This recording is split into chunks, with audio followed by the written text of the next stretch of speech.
শুভ সকাল বন্ধুরা, কেমন আছেন সবাই? পাপিয়াস কিউলিনারি আর্ট অ্যান্ড ব্লগের নতুন আরেকটি পর্বে আপনাদের সবাইকে স্বাগতম। এখন বাজে প্রায় 8টার মতো। আসলে আজকে ঘুম থেকে উঠতে উঠতে একটু দেরি হয়ে গিয়েছে। আসলে প্রতিদিন তো মনকে নিয়ে স্কুলে যেতে হয়, মনের পরীক্ষা শেষ হয়ে গিয়েছে। এবার আজকে ভাবলাম যে একটু বেশি করে ঘুমাই, তারপর উঠব। যে কথা সেই কাজ। উঠে পড়েছি। উঠে সকালবেলা নাস্তা, চা এগুলো সব খাওয়া দাওয়া হয়ে গিয়েছে। আর এবার জামা কাপড়গুলো এগুলো আসলে কালকে কেচে দিয়েছিলাম, সেগুলোই মেলে দিয়েছি। অতটা শুকায়নি বারান্দাতে, এতগুলো জামা কাপড় আসলে বারান্দাতে তেমন শুকাতে চায় না, এজন্য হালকা ভিজা জামা কাপড়গুলোই নিয়ে এসেছি। তো এবার এটা ছিল ছুটির দিনের ব্লগ। আর বাজার থেকে অনেকগুলো মাছ আনা হয়েছে, তারপর টমেটো, ফুলকপি এগুলো সব কিছু নিয়ে আসা হয়েছে। তবে ওগুলো আর কিছু রান্না করব না আজকে রান্না করব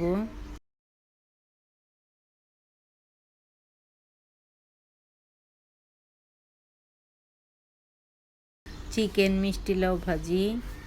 আর ডাউলটা, মুসুর ডাউলটা আগেই রান্না করে রেখেছি। এবার চিকেন আর এই মিষ্টি কুমড়া ভাজিটা ভেজে তারপর অর্ধেকগুলো মাছ আমি কেটে নেব।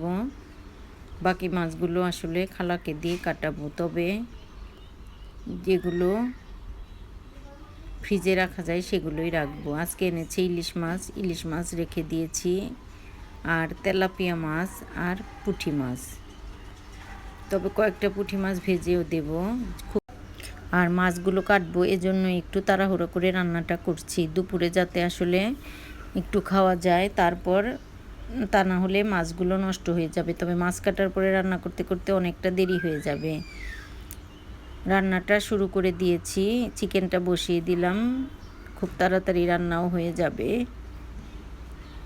এরপর মাছগুলো কেটে নেব। তবে আসলে এত ব্যস্ততার মাঝে একবারও মাছগুলো ভিডিও করার সময় পাইনি, মনেই ছিল না যে আসলে ভিডিও করতে হবে।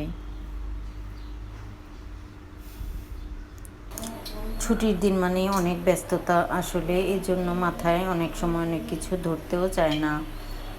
কারণ অনেকবার চিন্তা করেছিলাম যে মাছগুলো থালে ঢেলে নিয়েছি, এবার একটু ভিডিও করি। তবে মোবাইলটা এনে যে একটু ভিডিও করব এটাই মাথায় নেই। তো এবার মিষ্টি লাউগুলো একটু লাল লাল করে ভেজে নিচ্ছি। আসলে এই লাউগুলো ঢেকে ঢেকে অল্প তেলে ভাজলে খেতে অনেক ভালো লাগে। লাউগুলো খুবই নরম হয় আর খেতেও খুব ভালো লাগে। আর ছুটির দিনে আমি সবসময় চেষ্টা করি যে জিনিসগুলো বাজার থেকে আনা হয় সেগুলোই রান্না করার। তবে আজকে একটু বাচ্চাদের জন্য চিকেনটাই রান্না করছি, আর শুধু পুঁটি মাছটা কেটে ধুয়ে সবার খাওয়ার আগে ভেজে দেব। তো চিকেনটা আমি বসিয়ে দিলাম, দিয়ে দিলাম একটা পাকা টমেটো। আর টমেটো দিলে চিকেনের টেস্টটা অনেক ভালো আসে। আর আজকে একটু ঝাল ঝাল করেই চিকেনটা রান্না করব। মুনের জন্য কষানোর পর আলাদা করে ঝাল ছাড়া রান্না করে দেব, আর আমাদের জন্য একটু ঝাল করেই রান্নাটা করব।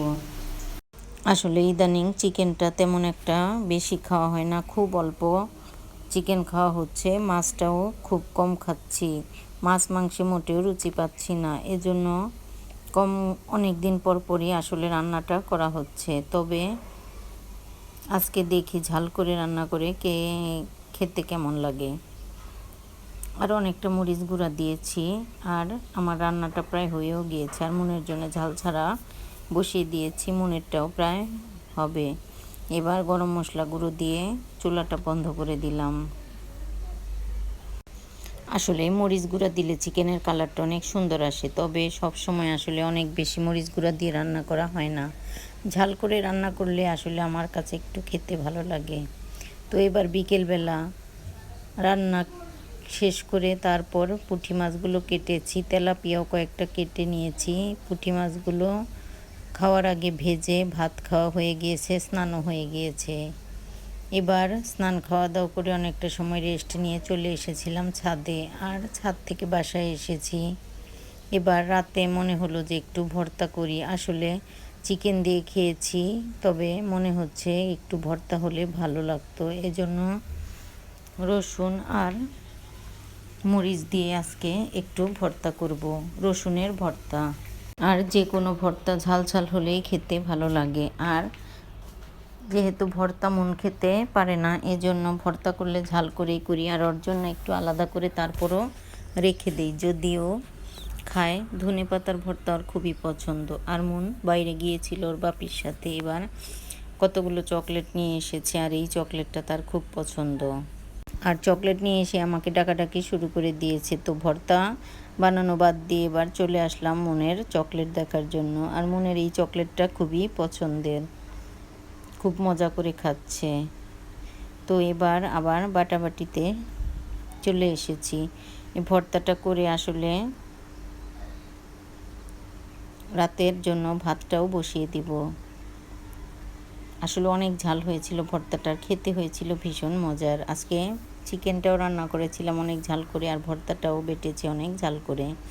তবে কাঁচামরিচ দিয়ে বেটেছি, এজন্য কালারটা অতটা সুন্দর লাগেনি। এবার বাটার শেষে একটু দিয়ে দিলাম সরিষার তেল।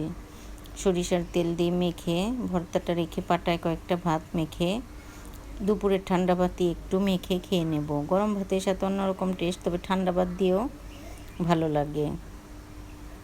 আর গরমের দিনে একটু ঠান্ডা ভাত দিয়ে ভর্তা পাটায় মেখে খেলে ভালোই লাগবে। এবার ভর্তা বানানো শেষ, অল্প একটু ভাতও নিয়ে নিয়েছি।